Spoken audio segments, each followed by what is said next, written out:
I attended law school in the United States, received a Juris Doctor degree, and spent over 30 years at the U.S. Department of Justice. Well, I spent a decade as a prosecutor in New York City. I handled organized crime and money laundering cases there. I also spent over 15 years in the criminal division in Washington, D.C. of the Department of Justice. When I left the Department of Justice, I spent almost a decade as the executive director of the CEELI Institute in Prague, working on matters of rule of law reform, human rights, justice reform, issues to support the independence of the judiciary in Central and Eastern Europe and the former Soviet republics.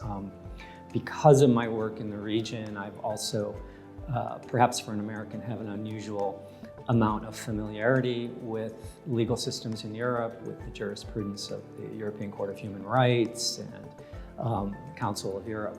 Obviously, spending 30 years in the equivalent prosecution service in the United States gives me deep experience in what it means to be a prosecutor, in what that role means for society, in what the challenges of being a lawyer who represents the government in prosecuting cases, what that means. Beyond that, though, I think my experience also gives me kind of a unique comparative law background.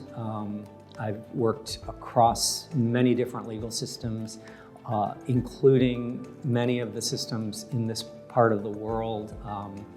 I've worked with the criminal procedure codes in Ukraine, in Russia, in the Czech Republic, and I think that also helps me to understand a lot of the legal principles we'll be applying in this situation. And I think lastly, as a prosecutor, I also had to go through the equivalent of a vetting process. So I'm very familiar with what that means and how stressful that can be to have external agents or forces looking into every aspect of your life, looking at your finances, talking to your relatives.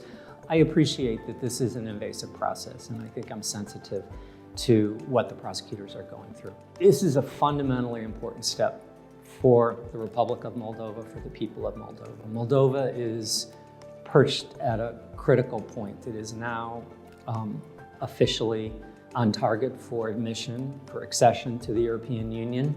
This effort will address perceived corruption in the judiciary, in the prosecution services. It will build public confidence and trust in the prosecution services. It will demonstrate to Europe that there is a commitment to the rule of law, the independence of the judiciary, open and fair society in Moldova, and that Moldova is ready, along with Ukraine, to join the European Union. Having more trust in the system will benefit the society in so many ways. It will create really a freer society where people can expect when they go to court, they will receive justice and a fair hearing of their case, and it won't be decided on some external factors. My own expectations are that we'll contribute in some small way to addressing corruption in Moldova, that we will help facilitate the accession of Moldova to the European Union. I think the fact that so many Moldovans have chosen to go to Europe, to work and to live and to send money home in many cases indicates that they believe in the things that Europe stands for: free markets, fairness, rule of law, democracy, and that they would like to see these values established at home in their own country.